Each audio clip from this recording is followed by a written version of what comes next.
Welcome to our lesson on exponential growth and decay. We'll talk about a couple of different applications of using exponential growth and decay models and, in general, exponential models.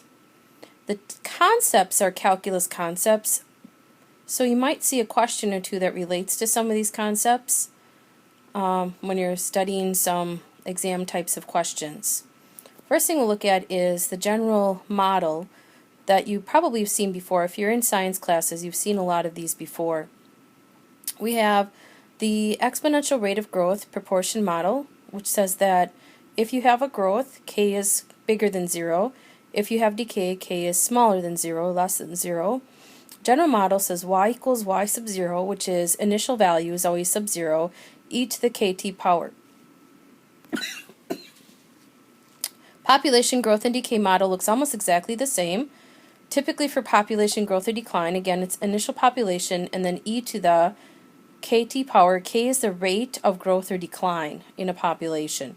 So these two models are very similar. They're actually the same kind of formula for solving.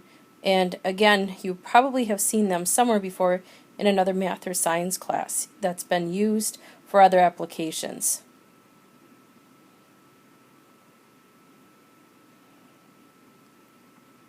Likewise, we have the what I call the PERT formula.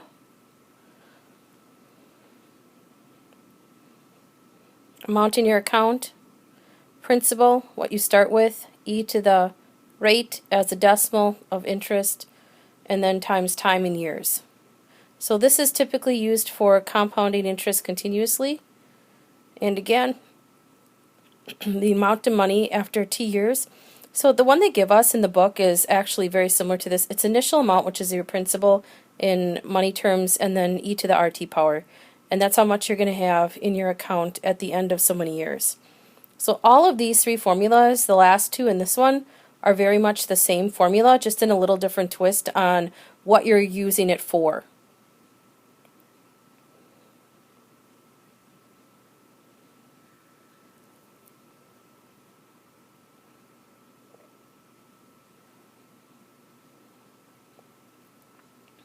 Here's an example. $500, 5.3% annual interest. How much will you have after 4 years? Compounded continuously or compounded monthly? So the two formulas, P e to the RT power, so that would be 500 e to the 0.053 times 4 power, would be $618.07. Same formula that we learned from pre-calc algebra 2 class, compounding interest, or finance class even, compounding interest monthly. We take 1 plus the rate divided by the number of months, so that's 12 months in, or 12 months, which should be, in this case, a year, because you're compounding it monthly. If it were compounded quarterly, it'd be over 4 instead of the 12 down there. And then times 12, again, which is your monthly, times 4 years that you're keeping it in the account. Notice that the difference isn't a whole lot of difference if you're compounding monthly versus compounding interest continuously. Okay, here's a pretty popular formula that a lot of people know from chemistry. Half-life of a radioactive substance. Half-life is the amount of time it would take for half of a substance, for a substance to decay to half of its amount, so it's called half-life. So most people know that again from science. ln of 2 over k is a pretty popular formula. K is greater than 0. That's used to find half-life. We'll use that in an example or two in just a sec.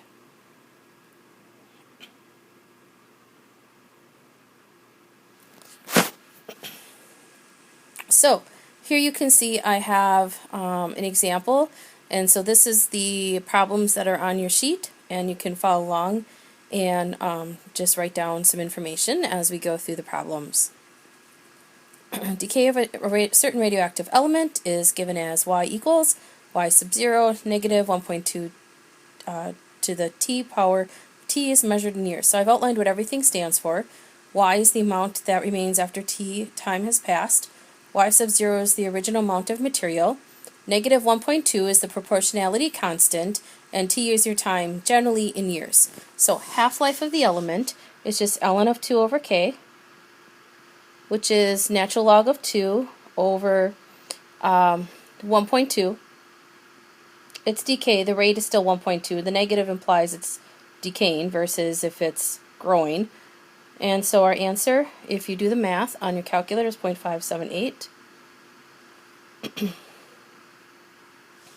How many years will it take 90% of the element to decay? So if 98% of the element is going to decay, that means that 2% of the element is going to remain.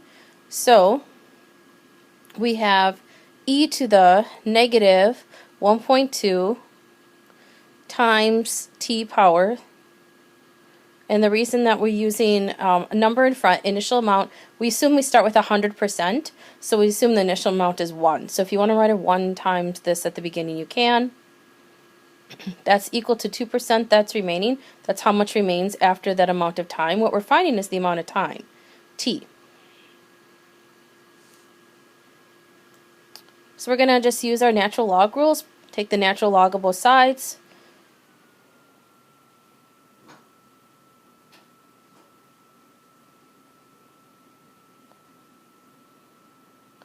And then we know with the natural log we can bring down the power, so negative 1.2t, natural log of e, equals natural log of 0.02. Natural log of e is 1, and if we divide by negative 1.2 on both sides, t equals 3.260, or 3.26 years.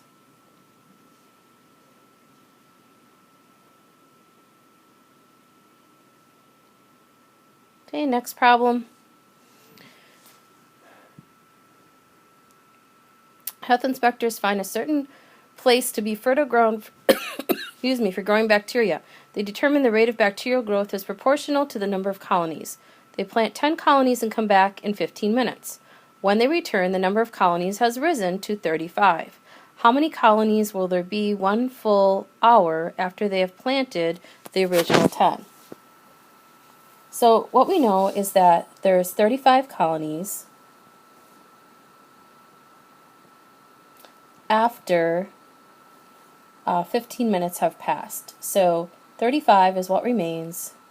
Initial that we started with was 10 colonies. E to the negative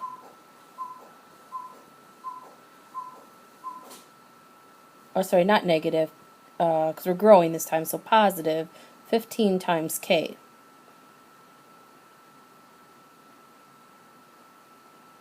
And k is our constant of proportionality. So the k and the 15 should be in the power of e. We need to solve for k first to determine what that constant of proportionality is, and then we're going to plug that in to find how much is remaining after 60 minutes, which is 1 full hour. So if I do that, take the natural log again of both sides. So ln of 35 equals natural log of, actually I'm going to divide by 10 first, because I don't like to take the natural log of a number in front on the right side. E to the 15k power. Bring down the power. 35 over 10 can be reduced to 7/2.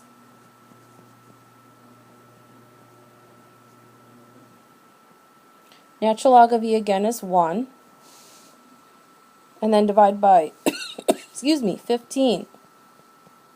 So k, the constant of proportionality is, I'm going to write out a long decimal here, 0.0835175,312, long decimal. So now we answer the question. We know our constant. We're going to find y. Still initial is 10. E to the k, which is this long number, times 60 minutes. Plug it in your calculator, and we get a final answer of 1,500.625 colonies. That's a lot of bacteria growing in 1 hour. Next example. This year, and by the way, this example I got from another AP Calc teacher many years ago. This year, instead of the Easter Bunny hiding real eggs, he's hiding eggs made of radioactive substance NB95, which has a half-life of 35. If the danger eggs have a mass of 2 kilograms, and you can't find the one hiding under your bed, how long will it take the egg to decay to a harmless 50 grams? So, here's what we know. 2 kilograms is 2,000 grams.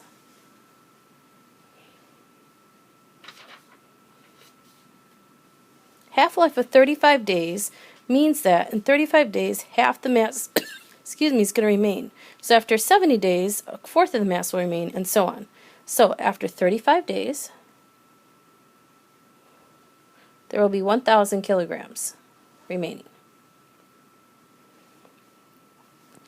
Alright, so again, first I have to find K, and then we're going to plug in 50 and find the T, because we don't know what the constant of proportionality is yet. So we know that 1,000 is going to remain with the initial at 2,000 grams after 35 days. So I'm going to solve again for K first. So first I'll divide by 2,000 on both sides before I do natural log. So this all reduces to 1/2. Take the natural log of 1/2 equals natural log of e to the 35k power. Bring down the power in front. So ln of 1/2 equals 35k ln of e. ln of e is 1. Divide by 35. So k is, again, this really long decimal. And I have to use the whole long decimal because it's an estimate within an estimate. So I'm going to use the whole thing.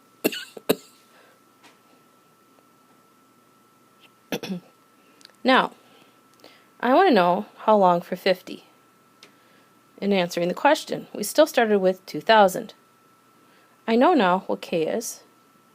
I'm going to find t. So this long decimal goes in place of k.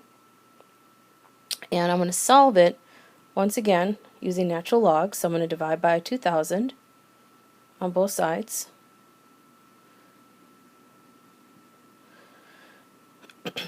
So 5 over 200 reduces to 1 over 40. Take the natural log of that equals the natural log of this long decimal. So 0.01980420052.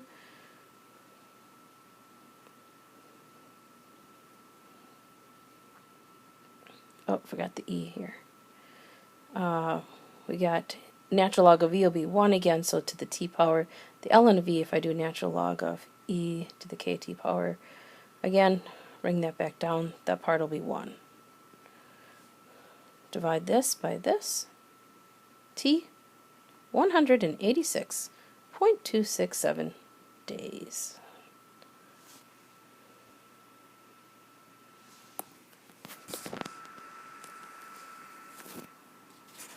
Okay, the next problem is probably familiar to you because it's Newton's law of cooling question. This one I've seen a few times on AP exams, so we'll talk about the idea. The formula's on here. T minus T sub s equals T sub 0, its initial, T sub s, e to the negative kt power. K again is constant of proportionality. T is your time, usually in minutes, and T of S is the surrounding temperature. So example, like the room, 70 degrees, that's how far above room temperature it is. Like around me might be 70. When I go in a freezer, 0 degrees. Might be freezing, really cold. Or if I go outside, it's going to be cold. So the surrounding temperature is the temperature in the air around me. So the temperature of the object, it may not be the same as the temperature of the air around me. So the temperature of the object at time t is the regular t that starts with in the equation. And then the T sub 0 again is the temperature at the time 0, initial temperature. So, just a side note, when you have a T sub 0 minus T sub s, that is the amount of the initial minus surrounding temperature. So when it says in a question above room temperature like this one, that's actually the number. So above room temperature is taking into account already, excuse me, that they've subtracted the 2. Alright, let's solve. So here we go. So the 70 degrees above room temperature, that's the first piece. Again, that's the T minus T sub S when it says above room temperature. So that's 70 equals initial 60 e to the negative k times 20 minutes ago, so that would be negative 20. Keep track of your time constraints. Solve for k. So we'd have 7 over 6 on the left, so natural log of 7/6 equals natural log of e to the 20k. Bring down the power, 7 over 6 ln equals 20k ln of e, which is 1 again, divided by 20. K equals,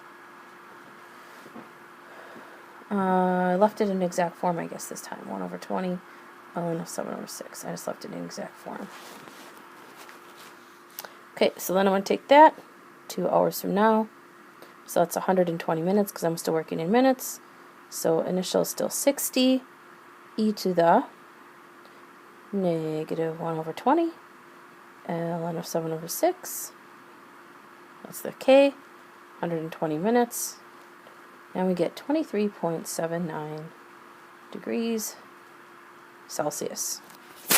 When will the silver be 10 degrees above room temperature? So when will T sub 0 minus T sub S equal 10? So, same question, same K, negative 1 over 20, ln of 7 over 6. We're going to find T this time, so divide by 60 here. So I have ln 1 over 6 equals, I'm just going to bring down the power right in front again, save a little bit of time, times T, and then I need to divide to get T by itself. So if we divide, T equals 232.47 minutes, or 3.9 hours. And that's it. Last question we'll take care of when we do the review for the exam, and that's a review of velocity, acceleration, and speed traveled. So we will take a look at that when we do reviewing.